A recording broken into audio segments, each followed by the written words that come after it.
20 seconds and counting.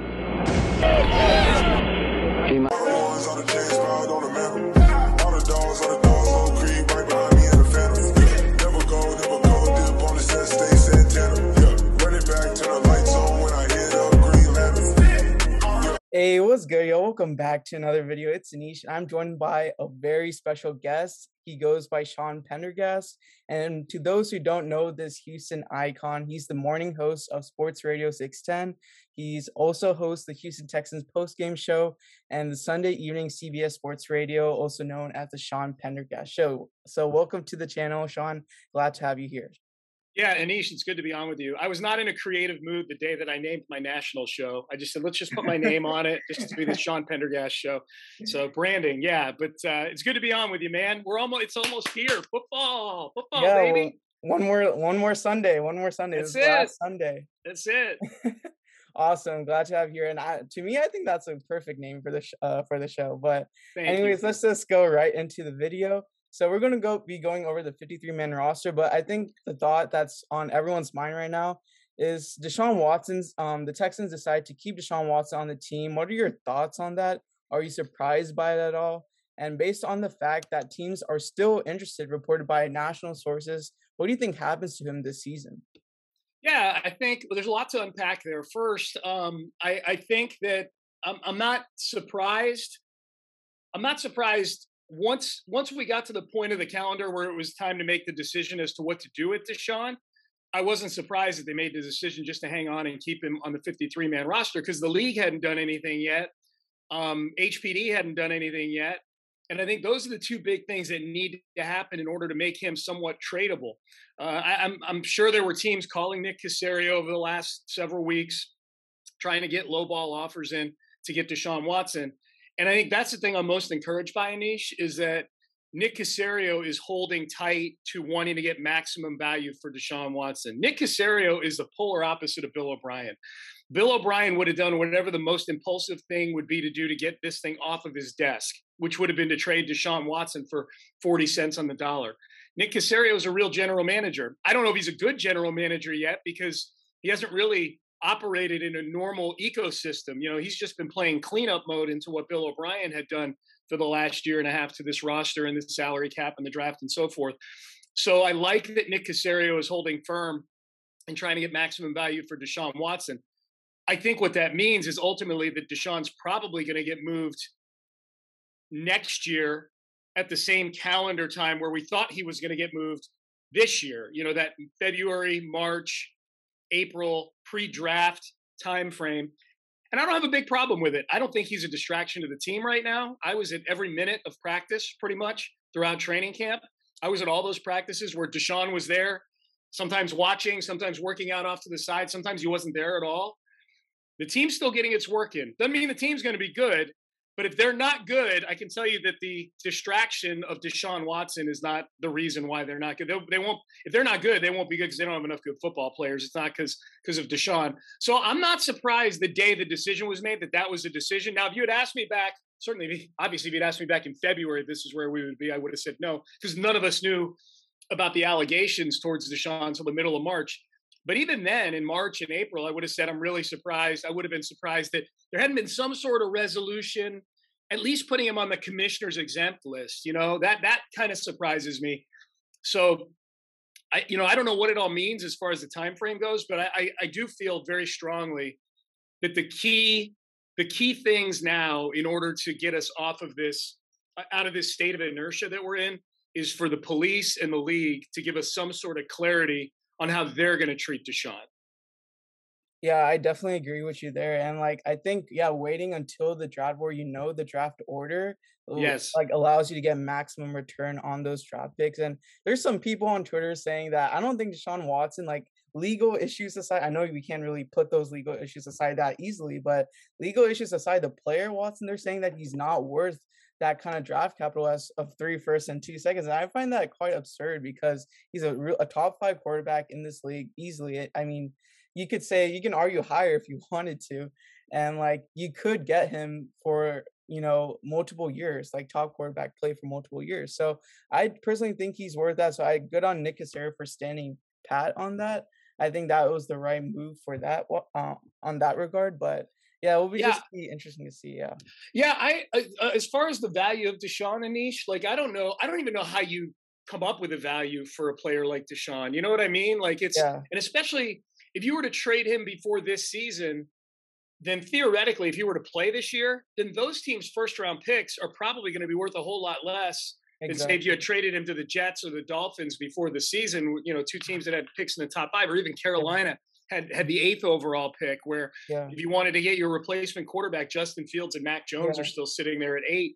So like I don't know how it's I really I don't know how you have a conversation where you know exactly what the calculus is to come up with a value on Deshaun. You know mhm, what I mean? Like I yeah, just so I yeah, so I just I think Nick just he knows what the floor is and he ain't getting anything below the floor. And if he can get yeah, more, if he can get a bidding war going on, and mhm, that's where you need to get to next season too, because there'll always be five or six teams that yeah, need a quarterback. mhm. You got to get, you know, it's supply and demand. You got to get to, you know, get that market created for him. Yeah, I mean, we've been on a QB carousel for who knows how long, and now we got Deshaun Watson back in 2017, but now this is where we're at. Yeah, But dude, I watched college football yesterday for the first time with an eye on a quarterback for the Texans since I don't know when. Because even yeah, when they drafted Deshaun, that year they drafted Deshaun, I wasn't going into that college football season thinking we're going to be drafting a quarterback next year because they had mhm. signed Osweiler that Oh year. yeah, No, I cannot remember the last time I sat down in front of my. I have three TVs up on my wall. I cannot remember the last time I sat there looking at the list of games for the day with quarterbacks in mind. You know what I mean? Oh, I got to flip yeah, it over to USC and San Jose State. Keaton Slovis is on. Oh wait, Malik Willis is starting right now. Which ESPN is he on? I haven't done that in forever. I'm not gonna lie. It was kind of fun. I wish it weren't this way. I wish yeah, Deshaun was happy, and I wish he had no legal issues, and I wish mhm, that the team had not done whatever it was they did to alienate him. yeah. Um, but I'm trying to make lemonade out of lemons, Anish. You know? Yeah, I definitely agree with you there. Yeah. And let's talk about the 53-man roster. Enough about Deshaun Watson. I know this Okay. topic has been overplayed too many times now, but the 53-man roster, as you know, some notable cuts in Kiki QT, Buddy Howell, Jaleel Johnson, Alex Erickson, Lane Taylor was designated to the practice squad, and Shaq Lawson was traded to the Jets. So based on from what you've seen from training camp and preseason, did any of the final roster cuts surprise you at all? And what position group are you most interested to watch this season? Okay, I would say it seems to be the obvious answer because he was probably one of the more well-known names, but the Kiki QT cut did surprise me. You know, I did a final 53 man roster on I do a column for the Houston Press every day. And so, you know, I've done probably three or four versions of a 53 man roster prediction. And I was a little surprised, not totally shocked, but a little surprised that Kiki got cut only because he was running with the ones the whole time at camp. Even when Anthony Miller was healthy, Kiki was running with the ones. The ones were Brandon Cooks, Kiki in the slot, and then Nico Collins. That was, you know, and then Chris Conley and Nico Collins were sort of interchangeable, but Nico was getting a lot of run with the ones. So I was a little surprised at Kiki. I was a little surprised at Jaleel Johnson, in no small part because my co-host Seth Payne, who started the long legacy of the number 91 jersey that Jaleel Johnson wore this year for the Texans in training camp, that he was pretty high on Jaleel Johnson, and then Jaleel Johnson got cut. So I was a little surprised by that one. I was a little surprised, and this probably leads into the answer to the second part of your question about a position group that I'm intrigued by is the running backs. That they kept five running backs and none of them are a fullback. You know, usually when you keep five running backs, then one of them's a fullback. You know, it's even rare that you keep four running backs and that there's not a fullback. You know, usually if there's four, you got three traditional backs. Maybe one of them has some pass catching skill, and then a fullback. They kept five conventional tailback types. You know, some are more conventional than others. You know, I think like Philip Lindsay and Mark Ingram and Scotty Phillips. We don't know what he is yet, but I'll throw him in with those. They're more kind of traditional between the tackles, first and second down backs. David Johnson, at this stage of his career, is I think a third down back. I don't think he's a guy you can rely on for 15 carries a game. And then Rex Burkhead is absolutely a third down back who can play on special teams for you. So it's a crowded backfield. I thought that I thought that Nick Caserio in his press conference this past week kind of tipped his hand, and David Culley basically may as well have said it, that they were afraid that Scotty Phillips would have gotten picked up if they had tried to waive him and bring him back on the practice squad. He had that good of a training camp, and really the preseason games. I think particularly the Packer game and the Bucks game. That's where he made the team. So I'm anxious to see how that shakes out because I don't think they're going to go into the season. Certainly not deep into the season with all five. My guess is that Nick is working the phones trying to move one of those guys.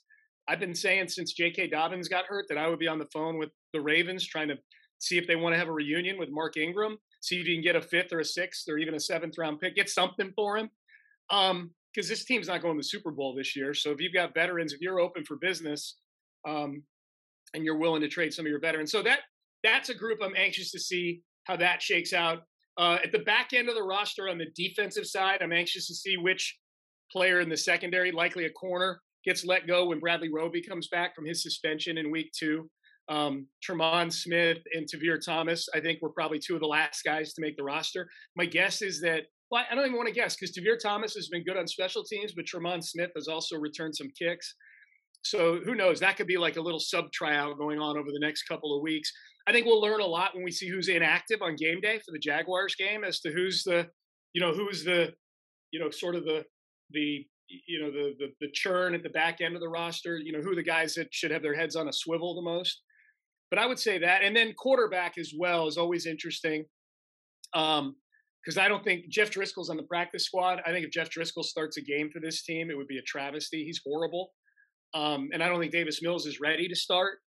So I could see them still kind of searching other teams' practice squads or even the free agent. I don't know which quarterbacks are still out there. Josh McCown's still out there. Would it shock me if Josh McCown became a Texan again? Absolutely not, because I know that Jack Easterby thinks very highly of Josh McCown. Yeah, how about that, Anish? A guy who interviewed for the head coaching job reportedly comes back as the third string quarterback. That's normal, that was right? A crazy timeline. Yeah. So that's long answer to your question, but those are all the things that I'm intrigued by as we head into the season. Of course. And a lot has been said about Nick Caserio's strategy. I think some people, there's like a mixed opinion on Nick Caserio, how he's done, I think he's done a pretty decent job given the situation he's been given. A lot of people said, like, why is he signing so many veterans? It's so unnecessary. But I think by the trade deadline, when there's been a considerable amount of injuries to some teams, I wouldn't be surprised the Texans might be that that life saver to those teams by either trading some of the vets to those guys, to those teams. I mean, I wouldn't be surprised by it, and maybe we blow it up completely if we're 1-8 or something by the trade deadline or something like that. I think that's an interesting strategy by Nick Caserio. But I've said throughout training camp that Nick Caserio is running 2 things in tandem. He's running 2 things simultaneously.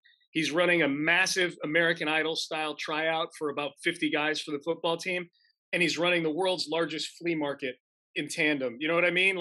Hey, it's competition to see who can make this team. And meanwhile, over in this lane, it's he's basically running his own eBay store for guys. We've seen it. He traded Keon Crossan for a 6. He traded Shaq Lawson. I think everybody's happy they got a 6 for Shaq Lawson. He was so bad during training camp. But I think he's going to be on the phone all year long.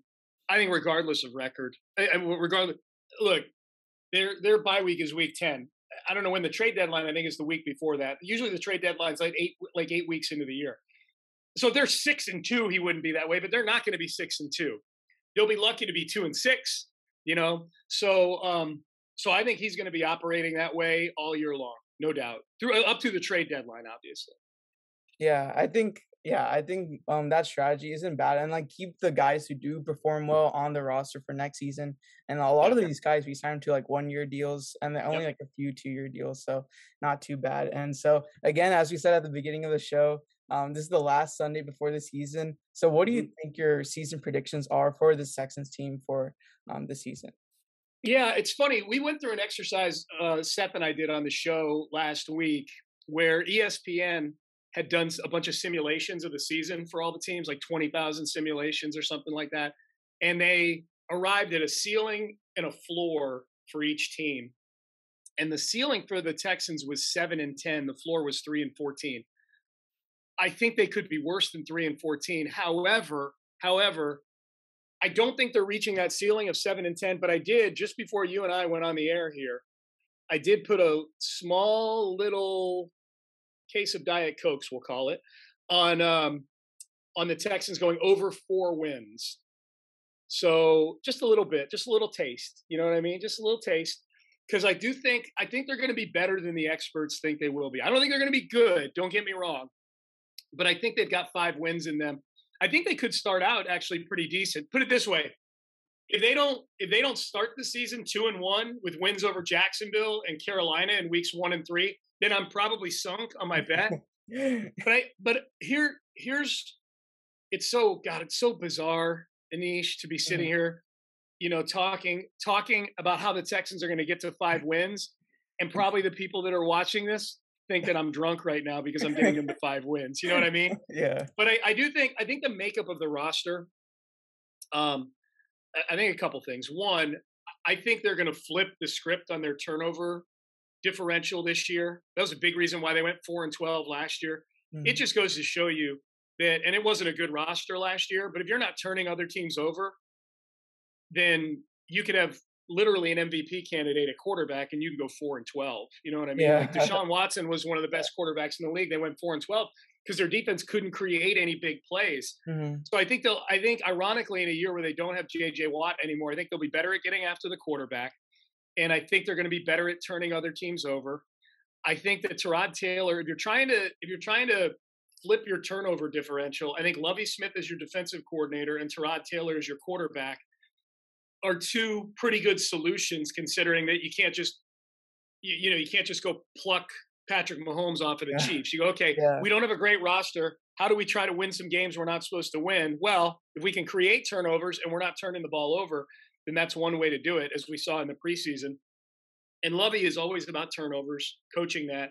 And Tyrod Taylor is one of the more cautious quarterbacks in football, which is not a great formula to try to win 12 games. But I think it's a decent formula to try to go win 5 or 6 with this team. And the other thing I think is it's an older team. It's the oldest team in the NFL. And people look at it and they go, wow, look, this team is rebuilding and they've got a bunch of broken down guys. They don't have a bunch of broken down guys. They've got some guys who've been around a few years. Some are looking to kind of reclaim spots where they were. Malik Collins, I think of immediately. He's at a great camp. He fits here much better than he fit in with the Raiders last year. I think the hope was that Shaq Lawson would be one of those guys. He wasn't. But I think Desmond King looks like he can be one of those guys. I think Justin Britt on the offensive side of the ball. If you and I are starting to sit here and handicap, okay, who are these 1-year contract guys that we think could be here in 2023? Forget about just next year. Like that Nick Caserio could go to and say, look, we really love what you've done. Say it's halfway through the year. We love what you've done. Here's a 3-year reasonable 3-year contract. I think those are 3 names: Malik Collins, Justin Britt,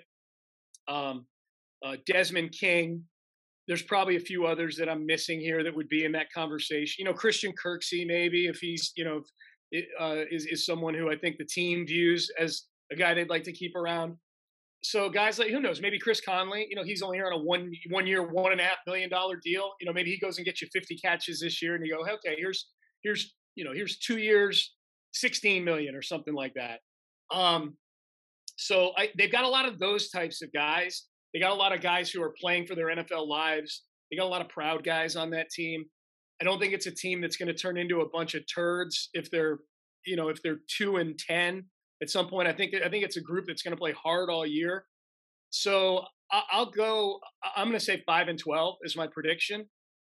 With my ceiling would be more like 6-11 as opposed to 7-10. Like I went through the exercise. It is really hard to find 7 games on here where you go, where you don't start to get into some deep water. You know what I mean? Like they're let's face it, they're double-digit underdogs in nearly half of their games this year. That's tough sledding. That's tough uphill sledding. So I think 5-12, and I feel pretty decent about that. And I think they could get off to a pretty good start. They could get off to a pretty good start, not only because the schedule is pretty easy early on, relatively easy. I mean, they're underdogs in every game, so nothing's going to be easy for this team. But I think one, they're pretty healthy. They haven't had a lot of injuries in training camp, so they're going into the year very healthy. And 2, and this is more than just the early part, the opposing quarterbacks that they play, it's not murderer's row the opposing quarterbacks. I Mhm. mean, they play Russell Wilson in the second half of the year. They play Josh Allen in the first month. And then go look at the quarterbacks they play. Who's the third best quarterback that they play? Is it Matt Stafford? Is it Kyler Murray? Is it Ryan Tannehill? Is it, you know what I mean? There's Herbert. no Brady. There's no Mahomes. There's no Brady. Yeah. There's no Rodgers. There's no Mhm. Lamar Jackson. There's, um, if I rack my brain, I could probably think of, two or three more guys. Maybe is Justin Herbert the third Yeah, best quarterback they play? perhaps. Yeah, yeah. So I mean, and those guys are all decent quarterbacks, Yeah, but nothing like what it feels like they faced the last couple of years. You know what I yeah. mean? Especially last year. Last year Mhm. they opened the season with the two most recent MVPs, and by week 7 they're playing the guy who won the MVP last year, and Aaron Rodgers. And in between they're playing Roethlisberger, and Cousins is not a bad quarterback, and they had Tannehill in there. So it was shouldn't be any shock they started 1-6. The one game Yeah, they won was against what is it? Did Luton play in that first game? I think he did I against the think Texans. so. Yeah. Yeah. So I I say 5-12, and anybody who's like, "You're high, Sean. You're crazy. You're drunk right now." I would say I just came up with like 5 good reasons why I think they can go 5-12. I think I argued my case pretty good, Anish. I don't know. No, I think I mean, I feel like I'm one of the more positive people on like Texans like media, I guess. Like Yeah. I'm a bit more of an optimistic person. So I would kind of agree with like 5-12 being a decent estimate. And like you said again, with these guys, they like a lot of these guys want to prove themselves. A lot of veterans, like you said. Another guy that I might want to keep for the future could be Philip Lindsay. I know he hasn't been super outstanding in preseason, but he could be like a decent guy. Maybe not on a 3-year deal, maybe on a 2-year deal, something like that. And Yeah. like again, like with last season, we were 2-8 in one score games, but the only reason we were in those situations was because of Deshawn Watson. So Yeah. now we don't have him, and I feel like we upgraded at every position except at quarterback because we don't have Deshaun anymore. But we'll Mhm. have to see about that. But yeah, that's pretty much it for the video. Thank you so much for coming onto the channel and talking Texans football. Absolutely, man. Anytime you need me, you got my number. You know where to find me, and Yeah. hopefully we'll meet in person someday. Awesome, awesome. Yeah, sounds good. And hopefully you guys enjoy the video. Let us know your thoughts in the comment section below. And as always, be sure to like, subscribe, and turn on post That's notifications. what we're supposed to do. This right, like point down to where that's what we're supposed to Yeah. do, right? Yeah. Point. Yeah. Give us a 5-star review. Also, can we do that on here? Give us something. Give Yeah. us some love. Yeah. And that's pretty much it, y'all. Thank you so much for watching.